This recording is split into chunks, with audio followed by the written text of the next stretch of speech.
Good afternoon, everybody. Happy, Saturday, your beautiful day in Milwaukee. I'm very honored to be hosting this panel up here with some actually good friends of mine in the business. And as we were kind of discussing and talking about things backstage, we're going to get a really unique perspective on a lot of different areas of commercial real estate. Commercial real estate in general, it's a lot of people just say, oh, commercial real estate, but there's so many different avenues and aspects and divisions inside of that. And I think with the panel we have up here today, you're going to get a good variety of those things. So first of all, let's go through, and if you guys could just do a few sentences and introduce yourself, kind of share with you who you are and where you're from, I think that would be great. Take it away.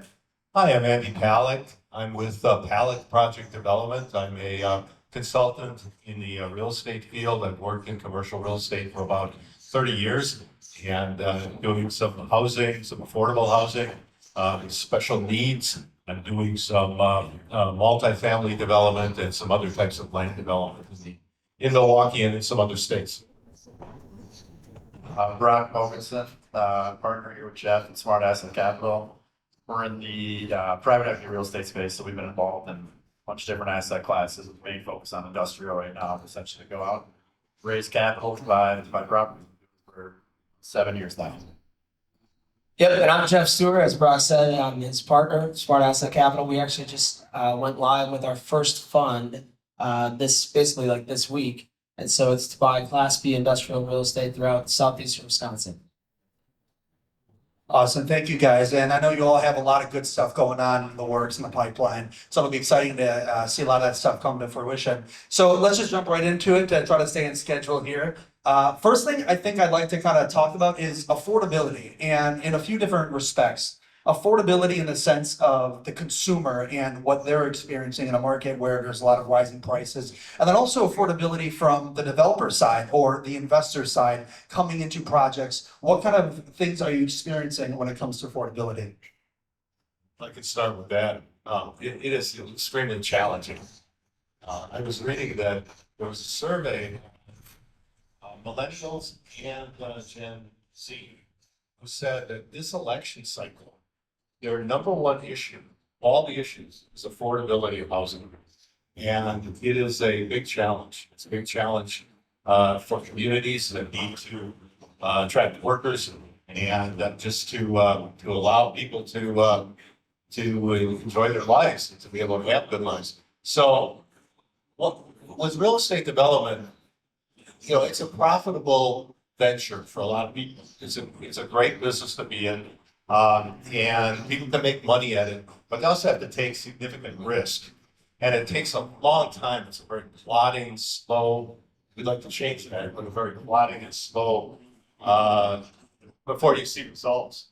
And so, you can have the best plans, and then all of a sudden things can change, like interest rates can jump up dramatically, construction costs can rise dramatically. So you're constantly in a battle with how to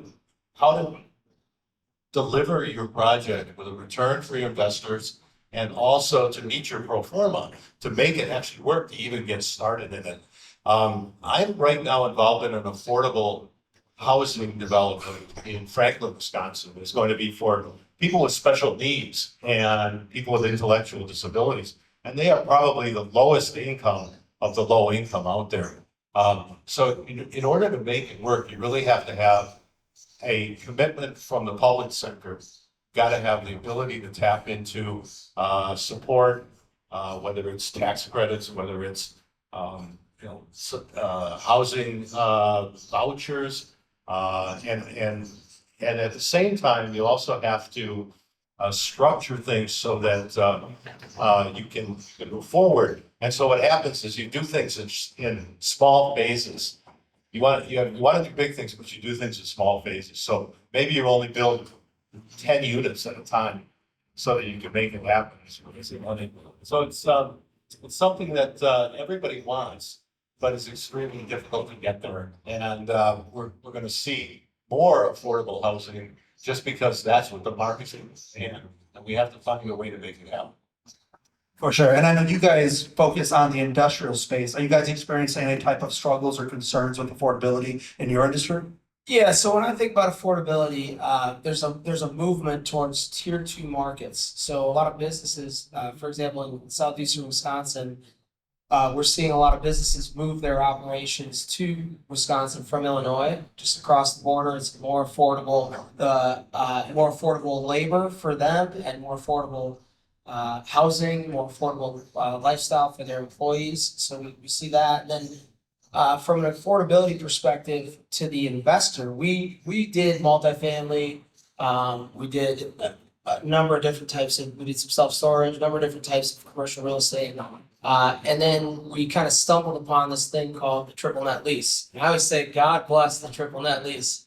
So when you think about affordability from an investor's perspective, when insurance costs are rising, when construction costs are rising, when taxes are going up, that triple net lease kind of insulates the investor from inflation, passes that cost on to the tenants. So that's it's certainly been challenging from a financing perspective over the last couple of years. I mean, obviously as rates went up and doubled in the course of 18 months or so, that put a lot of pressure. It's been a strange time in real estate, but I feel like it's leveling off.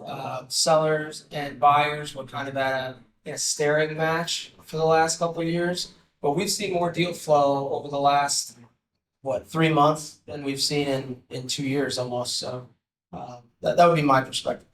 Yeah, I would add too, I think just geographically, we're in a good market, right? I think if you look at it from a affordability standpoint, if you look at a lot of other markets, right? Southeastern markets and Florida and a lot of other places, it's very expensive, right? Both from the tenant and landlord perspective. And I think Milwaukee, although rents are going up and it is a problem, I think we're in a good position here. Set in a tier two market is generally kind of what stands out of it. For sure. And one of the best things about commercial real estate are those triple net leases, right? But those costs do continue to rise. And you're in a unique area where industrial, a lot of those people that you're leasing out these spaces to, those are the people who are participating in a lot of the developments and in a lot of those projects. Are you noticing any types of pushback from them on rising costs and stuff like that, even though their demand is probably so high, right? It's just a weird time right now. The answer is yes. I mean, if you look at just energy costs, insurance, taxes, I mean everything is going up, right? I think insurance, 6-10% increases. But again, go down to Texas and Florida right now, they're gonna hit 50% increases. So we're in a good position, but yeah, I mean costs are going across the board, within triple net specifically, you're billing it back to the tenant. They don't love to see 10% year-over-year increases, but just about telling the story of, hey, this is why costs went up, and it's more just a natural economic pressure. For sure. And with all these rising costs and all these projects that are being hit with these costs, do you think that there's an opportunity for investors that are going to be able to come into the market and save a lot of these institutions or these groups of investors who can't make their numbers work, where they're going to have to be forced to sell essentially? Yeah, so there's a ton of commercial debt coming due this year, next year, and I think, I don't know, what is it, 1.2 trillion over the next 5 years or so. And the main thing with our business is we're looking at deals that if somebody bought something in 2020 or 21, they have a 3% interest rate, we're trying to find those guys and figure out if they added value to the property or not, right? Leased it up, marked to market rents, and basically made it so that it's a desirable place to rent out for a tenant. And if they haven't, they're going to be in trouble when their debt comes due and they go to refinance, this year, next year, the year after. That's kind of our main strategy in trying to find deals right now. I think with companies that are locating either for industrial or office, they need workers, they need people nearby. And so it gets me back to the issue of housing and affordability. And one of the ways to tackle that, one of the biggest ways that we can successfully tackle that, is to look at diversifying housing and different types of housing products. And that is going to require a lot of municipalities to relax their regulatory structures, to be able to build more density, to be able to build micro apartments, be able to work around zoning laws so that it can open doors for people in close to where they want to work, to where companies need them to work. And that'll drive the costs a little bit in that regard. As far as investors are concerned, I mean, investors are going to want a return on capital. They have, right now, interest rates are high, they have places to put their money, besides real estate, and earn 5, 6, 7% without taking virtually no risk. So in order to move their money into real estate where they've got to take substantially more risk, they're looking for ways to diversify and ways to put money into deals that they feel are going to come to fruition. And so it's one of the key drivers to making real estate happen, is to find that sweet spot of affordability and where you can also attract investors. For sure. And one of the biggest stakeholders usually in projects and developments like this are the banks, right? They're the ones who are going in and putting up most of the capital for these projects. How are you seeing that they're coming in and making different risk decisions and changing guidelines maybe in mid-project? And how is that impacting those developers? You want to take that one? I would say banks are looking they always have, but even more so now, looking at the guarantors, right? So the people that are signing on the debt need to be strong right now. And if it's, and the things they're gonna look at, right? Net worth, liquidity, experience, those sort of things. If you have a strong team and relationships with these banks, right now, that's what a lot of the deals are being done. A lot of banks I talk to are just not bringing on new clients right now. They're really gonna go deep on these clients and make sure that everything checks out.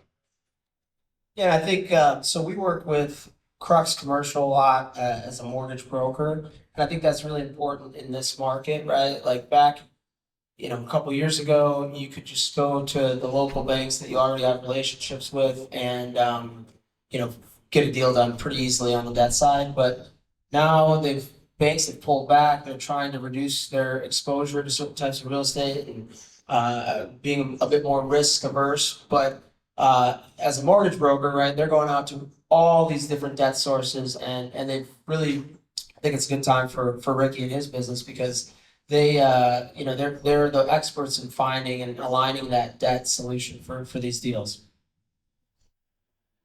Again, I think if you have a good pro forma, good profitable story to tell, you're going to attract capital. You just got to be more nimble. How do you do it? The banks are going to be the most conservative, and they are the thing that banks tell me that's the biggest thing for them is that the borrower is extremely experienced in what they're doing, and it has a great track record.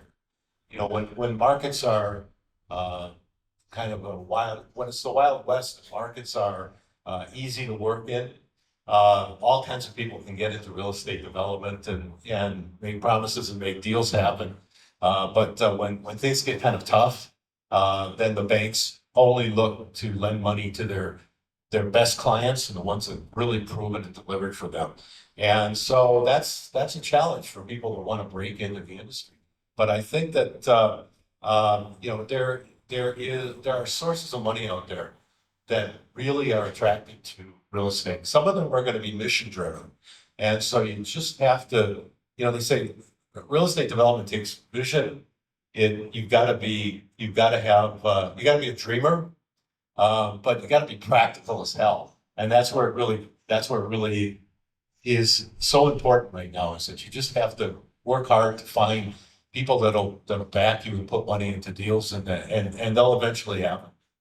For sure. A lot of people are being impacted by the market right now. And there's been cycles, obviously, throughout history, and this is just another cycle that we're in. But one very large difference in the cycle that we're experiencing now is a whole new wave of technology, right?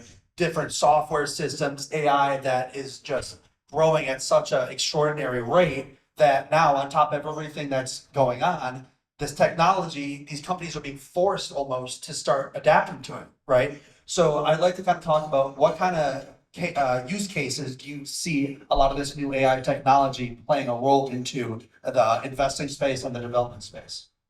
I can answer that. So in our business, one of the drivers of our thesis around Class B industrial real estate is the advancements in technology, whether that's AI, IoT, building sensors, all the buzzwords out there. So, and I think about like Microsoft with their $3.3 billion investment in Kenosha area or Pleasant Prairie, whatever that is down there. But they're building an AI data center down in southeastern Wisconsin here, and that's because it's a huge manufacturing hub. And so they're trying to be very close to the manufacturers in the Midwest and be able to push their use cases onto these manufacturing companies, warehousing, distribution companies. And what happens for our business, and I'll get to why it's part of our thesis, is that as these companies adopt AI and adopt IoT and adopt all this automation and robotics that's coming faster and faster and accelerating, it actually, the innovation gets passed on to the landlord. And it makes these buildings that are maybe, they're not class A, brand new built Amazon fulfillment center, but it makes the tenants becoming more productive, actually makes the use of the building more productive as well. So it kind of passes the innovation on down the chain to the landlord. And that's a big reason that why we're doing what we're doing. I would add too, again, specifically in the industrial spaces, there, if you look at new, industrial buildings, warehouses they're building, it's all set up with the power capacity, all the things that you need to plug and play all these robotics and everything that's going to be in the future. With what we do, we buy buildings that are 10 to 15 years old. Obviously, they don't have a lot of those systems set up to support robotics and high energy things. So there's going to be a lot of retrofitting that's going to be coming, I think, because not everyone can afford to move into a brand new warehouse and pay the $8 to $9 per square foot cost when they can get the $4 or $5 square foot option. So I think there's going to be a lot of retrofitting of old buildings to be set up for this, which presents a huge opportunity. I think there's a lot of technology on the building trades and in building science that we don't overlook either. If you think about 3D printing and the building trades and contractors have been moving towards, and designers and engineers moving towards prefabricated components of buildings over the years, and it is a growing area. And 3D printing has will have a major role in that. There are a couple other examples that I think are worth noting. One is that if you think about concrete, it comes from Portland cement, and it's a very expensive process and not exactly friendly to the environment. So there's a company out there out of Denver that's created a different way a different material to use for concrete production that's more sustainable and can be done locally, basically sourced where you are. So there are a number of local source things that can also lower the cost and where technology is actually working to make it more affordable. And one other example that I love is in office buildings use a ton of energy. The lighting and the ventilating of air and conditioning of air probably contributes about 40% of the energy use in the United States, frankly. And there's one company that said, when you bring all this outside air in to warm up the air in the winter or cool it, to create indoor air quality, you got to warm it up, you got to cool it. It's extremely energy intensive. They used a process that was used in submarines to ventilate the air in the submarines, and they're incorporating that to buildings. And so what happens is you can recirculate the air without all the contaminants in it. And it's fascinating that if we can do that and save massive amounts of dollars on energy, it's going to drop the cost of operating those buildings. It's going to make leases more affordable, whether it's industrial, whether it's office. For sure. And to touch on one thing that Brock said with industrial and how a lot of these buildings are older and they're not set up and designed to handle a lot of this new technology. Right now, at least in Wisconsin, the occupancy is so high on industrial space, right? There's not a lot of inventory out there. Do you see a lot of local or state governments coming in to kind of assist with this need to help bring more contractors and more people into the area and help them get that space in order to keep the development in the cities and the state growing?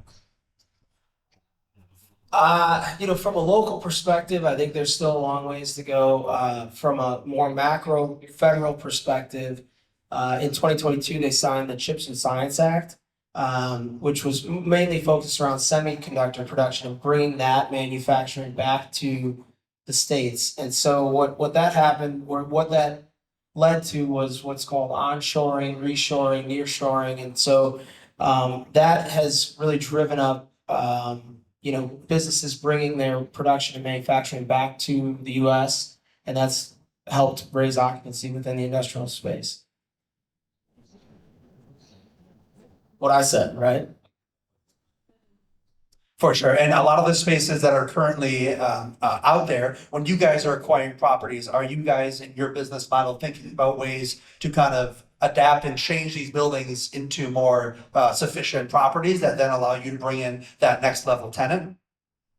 Not yet. I feel like we're still a ways away from that. A lot of the stuff we're buying again is more Class B, older buildings. So it hasn't really been a question that's been brought up quite yet, but it's something we look at, right? And I think the biggest thing we look at is power, right? That's where it's going to drive a lot of the stuff. You can always retrofit a building after the fact, but the power requirements are something that can be very costly to switch. And that's going to be a driver of a lot of this thing. So I think that's going to be one of the biggest hurdles we face over the next 20 years.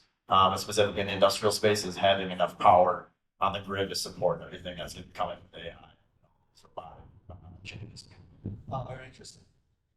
I like adaptive reuse. It's very challenging because it's very costly to do that. But if you can repurpose an existing building, you can solve some of the cost issues because you don't have to start from scratch. You don't have to build the whole frame of a building. And it's appropriate for urban areas. And I'm working on a particular deal right now, which was an old hospital building, and it was closed down. It was eventually acquired by my client, and we released it for healthcare purposes. And now, with the healthcare system having built a whole new hospital campus 10 miles away for $1.5 billion, they're moving out of our building. We're going to convert it to a housing. We're going to convert it. In fact, it's going to be, we're working with a consortium of 21 churches that want to provide affordable and housing for seniors. And we're working with them to acquire the building and convert it to housing for seniors. So a lot of different things at play there. But that's what we could see in the future. That sounds like the mission-driven investing that you were It talking is. about before. Can you guys kind of give us a few reasons of why you're so focused on and narrowed in on industrial versus some of the other types of asset classes in commercial? You want to go for it? I'd say there's a number of reasons, right? I think specifically our focus is on, we're very kind of niche products we looked for is Class B industrial, 20,000 to 150,000 square feet in southeastern Wisconsin. And there's a lot of driving forces behind that. And if you look at the market, first off, is Wisconsin is in a very good position. Low cost of labor, like Jeff said, a lot of companies here moving across the borders, onshoring, reshoring movement. There's a lot of markets. Washington County is actually the lowest vacancy submarket in industrial in the entire country. So there's a geographic component.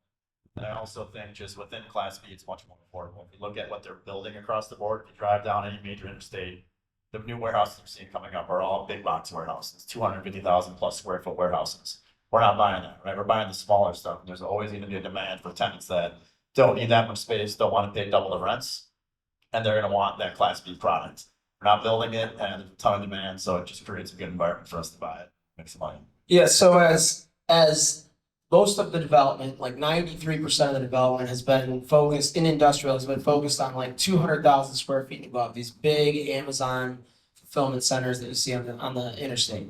So as there's been less building in the smaller, like 20,000 to 100,000 square feet space, it's pushed rental rates up for those properties. So we kind of stumbled upon this, really. Like I said, we were doing multifamily, self-storage, retail, office, everything. And, what we figured out is that we're going to be better operators. It's going to be better for our investors if we are, narrowly focused on a specific type of asset and product.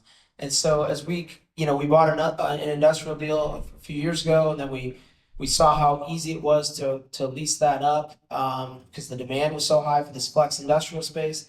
And then we bought another one and another one and another one, and we just kind of realized that, like they used to call Milwaukee the machine shop of the world. So there's a lot of manufacturing here. It's placed, centrally located in the middle of the country, just north of Chicago. There's good rail, interstates. There's the lake here, the port. And so it's just, we kind of lucked into that. And as we bought more of it, we decided it's really time to double down on that. The other thing I would say too is, last mile delivery.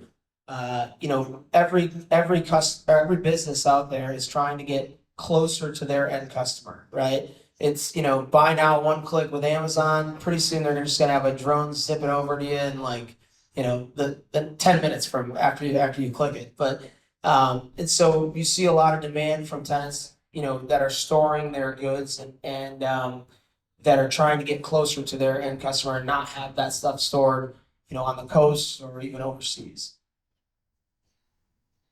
I was talking to some businesses in Waukesha County recently, and they're, they might have 25, 30,000 square feet, and they need to expand, and they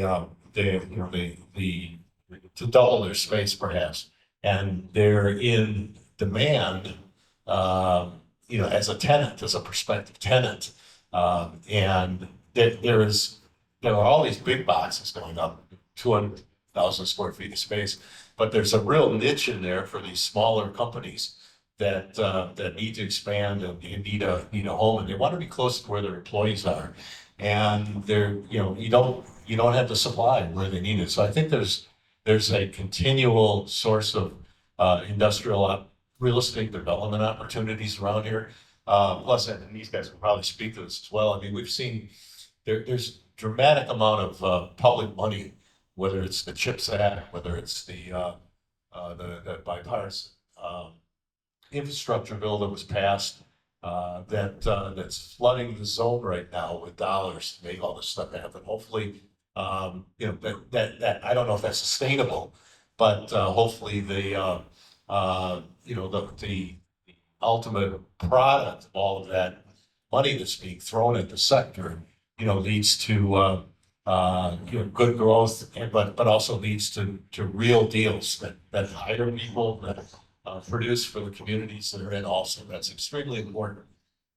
Yes, I agree with you on that. And to what you guys were saying too, your expertise in all those areas and how you were able to kind of test the different types of investments and then narrow in on something that you guys are going all in on. That's why you're so highly respected in this market. And I've heard from plenty of your investors that, they want to work with you because you're so focused in on that, right? So my final question to wrap up this panel is about office space. And where do you guys think office is going to look in, say, the next 5 to 10 years? I'll start by saying we just got hammered on an office deal. That was not fun, but lost a lot of money on that one, personally.